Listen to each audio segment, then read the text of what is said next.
চলুন আজ একটা অসাধারণ গল্প শোনা যাক। এটা শুধু একটা গল্প না, এটা হলো নেতৃত্ব, পরিবর্তন আর ভাষার এক দারুণ মেলবন্ধন। আমরা দেখব কিভাবে একজন মানুষের ভেতরের রূপান্তর একটা গোটা রাজ্যের ভাগ্য বদলে দিতে পারে। আসলে এই একটা লাইনই কিন্তু আমাদের পুরো গল্পের সারমর্ম।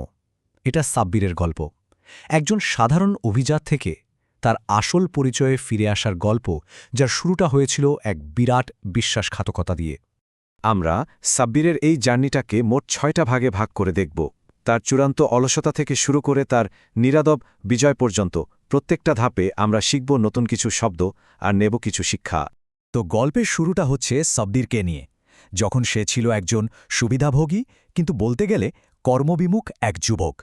তার জীবনটা ছিল আয়েশের, কিন্তু সে জানত না এই আয়েশই তার জন্য কত বড় বিপদ ডেকে আনছে। সাব্বির সে কিন্তু জন্মেছিল এক প্যাট্রিশিয়ান পরিবারে। প্যাট্রিশিয়ান মানে কি? মানে হলো অভিজাত বা সম্ভ্রান্ত বংশের কেউ। তার পরিবার ছিল রাজ্যের অন্যতম সম্মানিত, তাই ক্ষমতা আর সম্মান দুটোই সে জন্মসূত্রেই পেয়েছিল। শুধু তাই না, বাবার মৃত্যুর পর সে বিশাল এক বিকোয়েস্টের মালিক হয়। এই বিকোয়েস্ট মানে হচ্ছে উইল করে দিয়ে যাওয়া সম্পত্তি।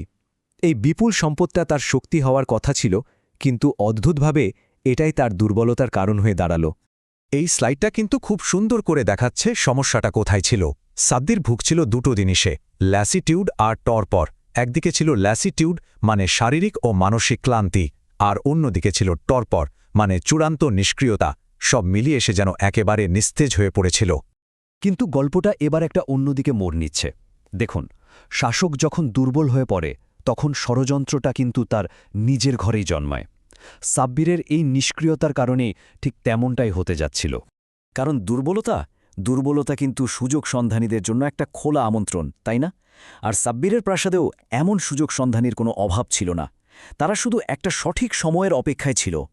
আর ঠিক এই সুযোগটাই নিল ওরা। প্রাসাদের কর্মচারীরা বেশ ঢিলেঢালা ছিল, আর সেই সুযোগেই একটা ভয়ঙ্কর ষড়যন্ত্র, বলা যায় লার্কিং করছিল বা ওত পেতেছিল প্রাসাদের আনাচে কানাচে। আর দেখতে দেখতে যা হওয়ার তাই হল। কর্মচারীরা হয়ে উঠল মিউটিনাস মানে বিদ্রোহী। তারা আর আদেশ মানতে রাজি না।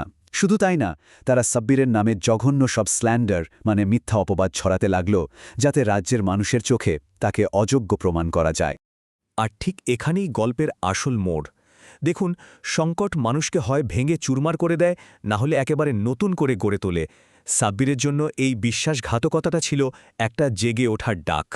যখন সে এই বিদ্রোহের খবরটা পেল, প্রথমটায় সে একেবারে ব্যাফলড হয়ে গিয়েছিল, মানে পুরোপুরি হতভম্ব। সে যেন বিশ্বাসই করতে পারছিল না যে তার এত কাছের লোকেরাই তার সাথে এমনটা করতে পারে। এই স্লাইডটা দেখুন, কি দারুণভাবে তার এই পরিবর্তনটা দেখানো হয়েছে।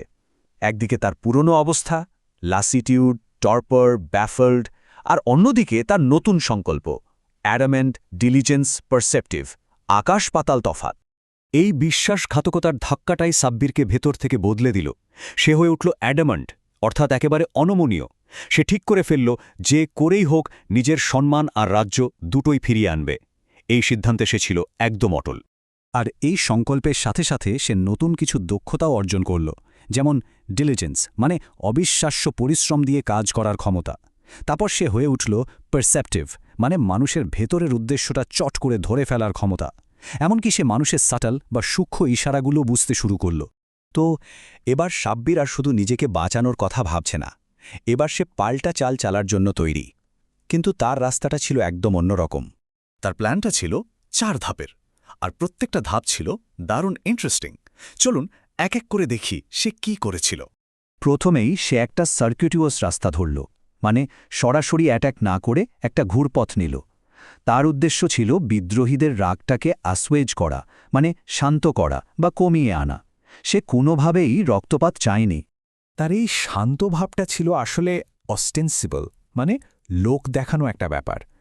বাইরে সে শান্তি বজায় রাখার ভান করছিল, কিন্তু ভেতরে ভেতরে সে নিজেকে যে কোনো পরিস্থিতির জন্য ম্যালিয়েবল বা নমনীয় করে তুলছিল। সে সুযোগ খুঁজছিল।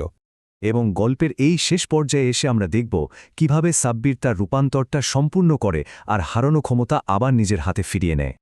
এরপর যখন সঠিক সময় এলো, সাব্বির রাজদরবারে সবার সামনে দাঁড়াল আর তারপর দিল এক বম্বাস্টিক ভাষণ, মানে এমন এক জোরালো আর শব্দাড়বম্বরপূর্ণ বক্তৃতা যেখানে যুক্তি আর আত্মবিশ্বাস দুটোই ছিল।